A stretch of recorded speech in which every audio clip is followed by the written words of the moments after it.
Welcome to my journey with Yanners! Anyong Yanners! So ngayon, nagbabalik tayo dito sa ating My Journey podcast. Ayan. So My Journey podcast. And ang letter natin ngayon ay medyo kakaiba dahil ang ating letter sender ay part siya ng LGBTQ. So sa mga member ng LGBTQ, baka makarelate kayo dito sa story ng ating letter sender.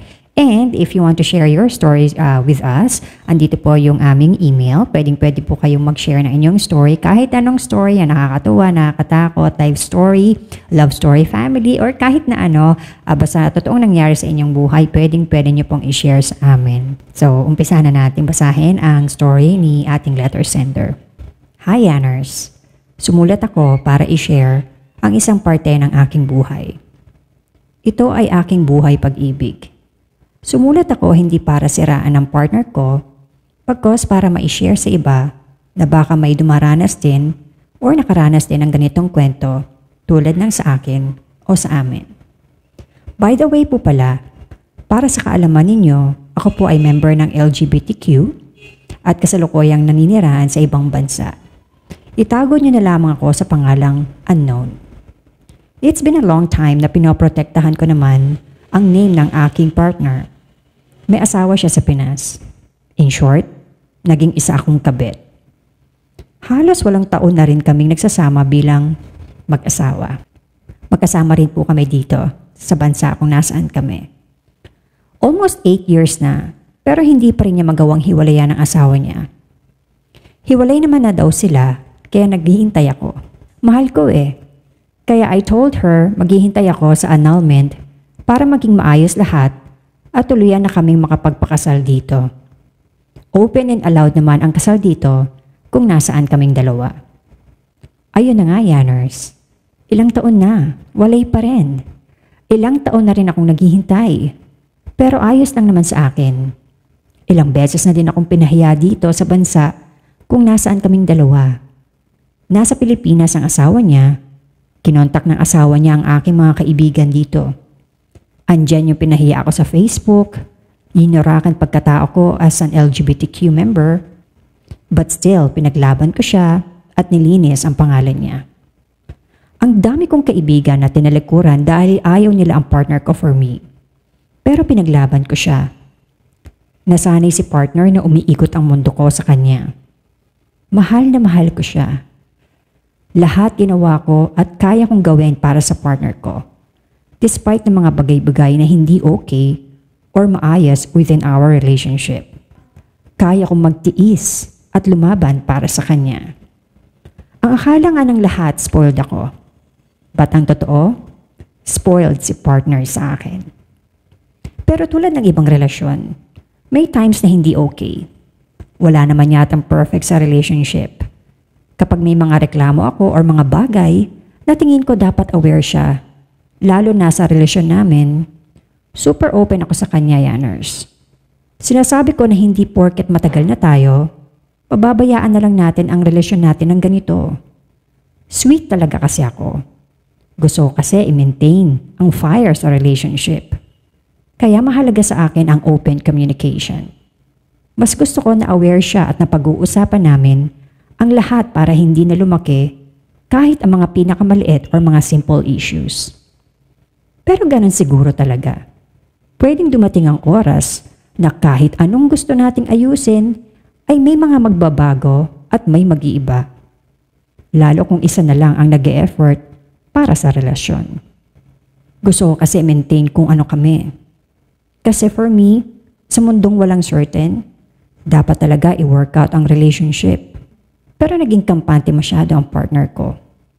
Dahil na rin siguro masyado ko siyang mahal at alam niya yon.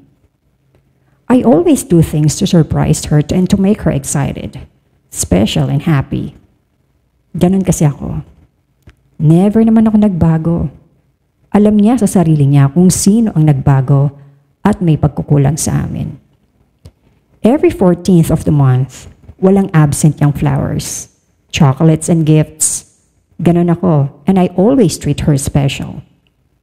Lalo na anniversary and birthday niya, mga importanteng okasyon, palagi talaga akong may pasabog.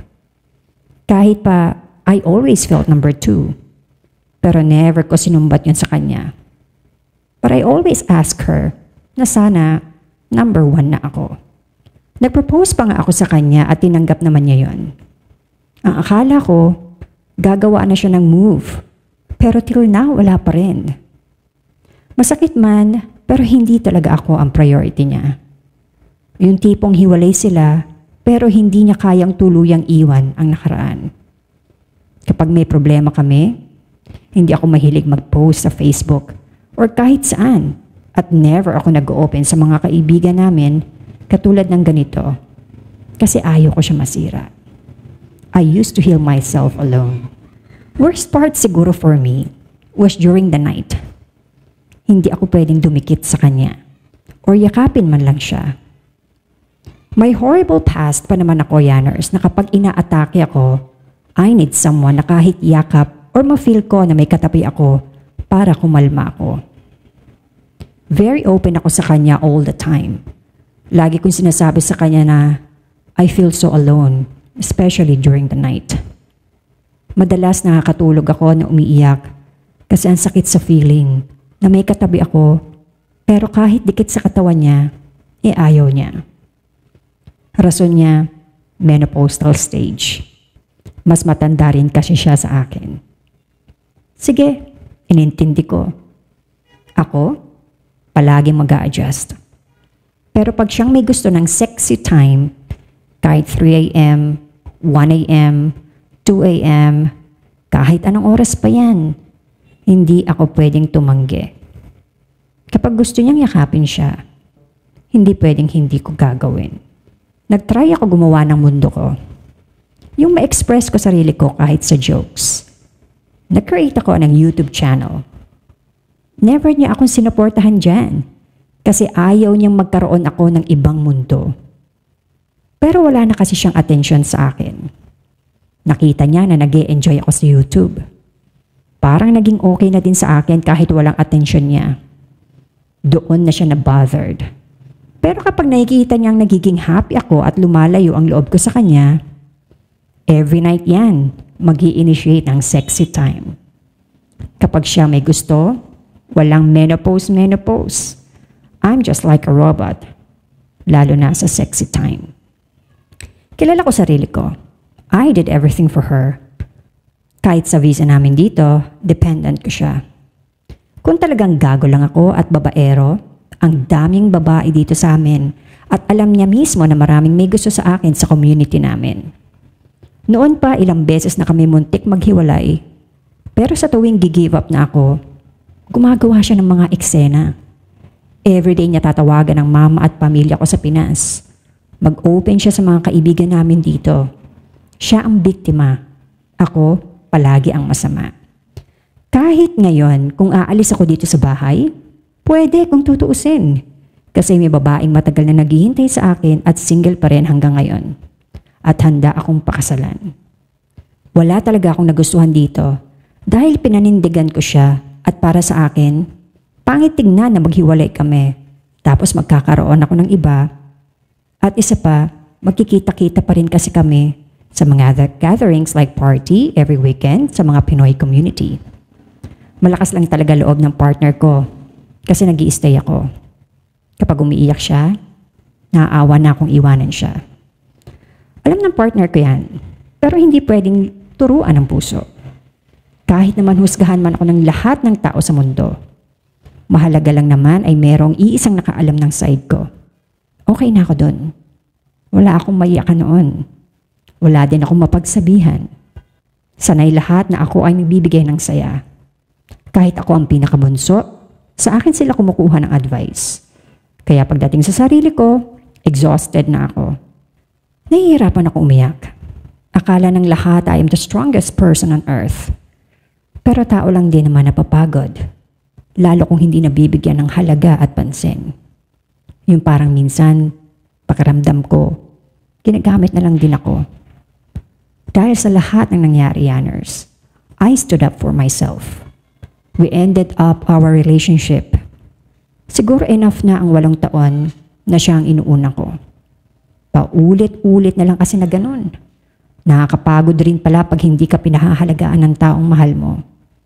Hindi man siya perfect, so am I. At tao lang, napapagod din. Sa ngayon, I decided to move forward to a new beginning. I am now free and following the things that can make me really happy. Mahirap man lahat ng pinagdaanan ko. Kinaya naman, dahil kung hindi ako gagawa ng paraan para sa sarili ko, mananatili ako sa sitwasyong di rin ako masaya. May nasaktan man ako, nakasakit, or kung ano pa man.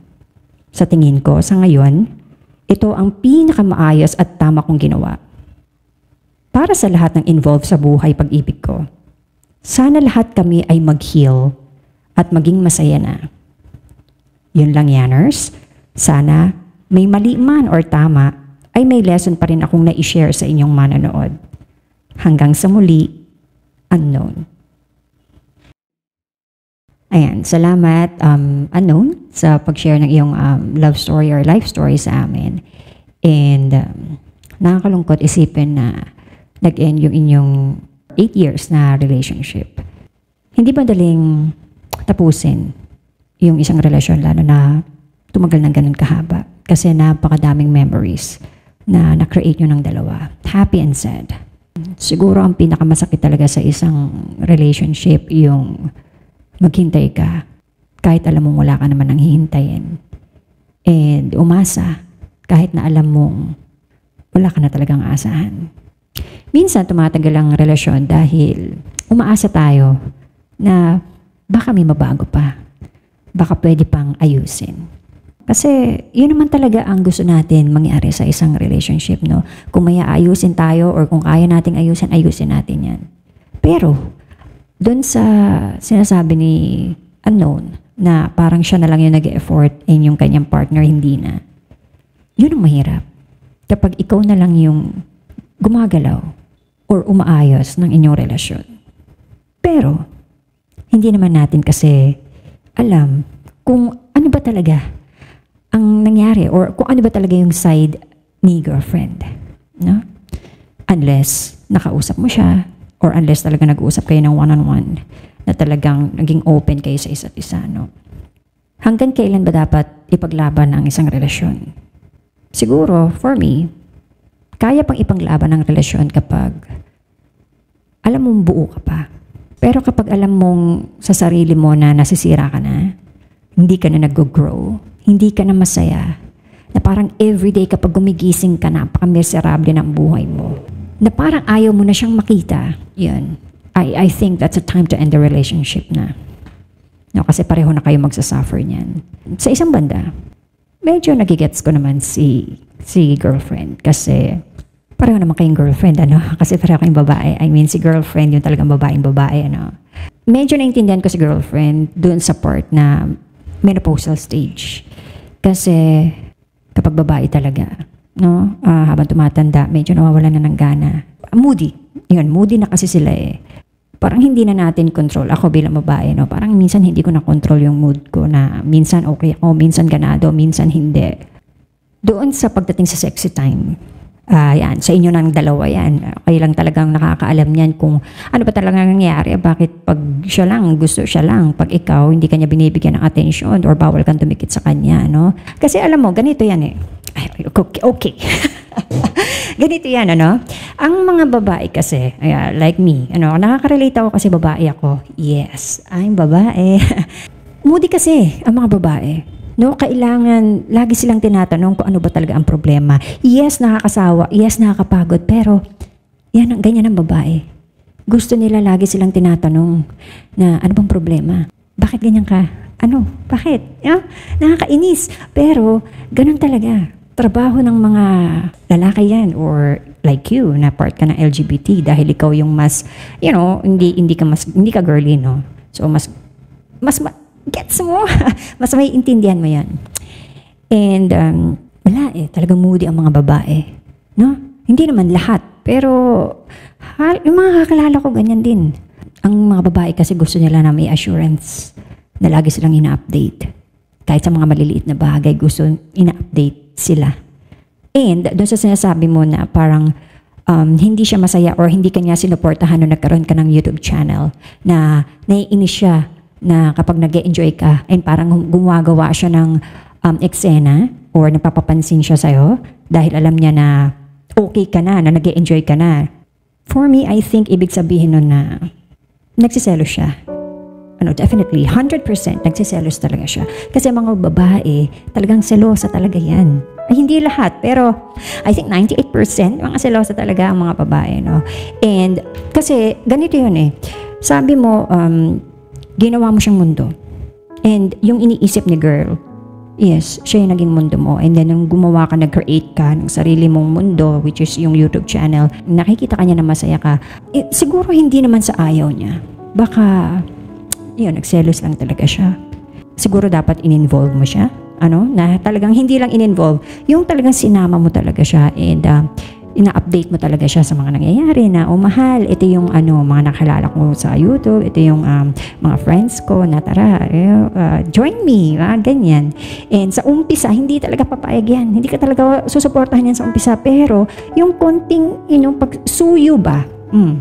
Kasi yan ang gusto ng mga babae, yung sinusuyo sila, konting suyo pa, and ipapaintindi sa kanila na, mahal, ito yung ginagawa ko, ganyan. Then eventually, I think manatanggap din niya yun. Sa umpisa lang talaga kasi medyo hassle. Kasi nga, na-feel siguro ni girlfriend na, may sarili na tong mundo, hindi na ako yung mahal niya. And doon naman sa part na parang hindi niya mahiwalayan yung past niya doon sa asawa niya before, although hiwalay na sila. Siya lang talaga makakasagot niyan. Kung bakit parang hindi siya gumawa ng paraan para ma-annul yung kanilang kasal. Or baka talagang may sarili siyang dahilan na hindi na-proseso yung kanilang annulment. Sabi mo na ikaw ay masaya na at ikaw ay malaya. And kung magkakaroon siguro ikaw ng susunod na karelasyon, I think yung advice na mabibigay ko is habaan pa yung pasensya ng mahaba pa. Yung 8 years, gawin mong, doblehin mo yan, gawin mong 16 years o gawin mong triple yan, Kasi talaga, mahirap talaga ispilingin ang babae. Mahirap kaming ispilingin. And kung next time na magkakaroon ka ulit ng karelasyon, dapat mas open pa yung communication ninyo kapag nakita mo na medyo may pagbabago na, kausapin mo na agad. No, kasi ang isang relasyon parang trabaho yan. Pag pinabayaan natin, mawawalan tayo ng trabaho. Sa mga babae naman, out there, na may mga partner na, belong sa LGBTQ, bawas-bawasan naman siguro natin yung ating pagka-moody, and kapag binibigyan naman kayo ng atensyon ng mga partner ninyo, appreciate nyo naman yan. Pero kasi may mga bagay na hindi pala natin alam na hindi na sila masaya. Like, sabi mo, nagbibigay ka ng mga chocolates, flowers, ganyan. Baka hindi kasi yun ang gusto niya. No? Baka may gusto siyang iba na hindi lang siguro niya nasabi sa'yo. Pero ganun pa man, kayo ay naghiwalay na ng landas. Nagkanya-kanya na rin kayo ng buhay. So sana pareho kayong maging masaya, pareho kayong maging maayos, and sana makahanap kayo ng isang tao na talagang magmamahal sa inyo at mamahalin nyo ng totoo na hindi na mauulit ang nangyari sa inyo. So good luck sa iyong bagong magiging love life, and ganun din kay girlfriend kung sakali man magkaroon siya ng bago. And always remember, life is a journey.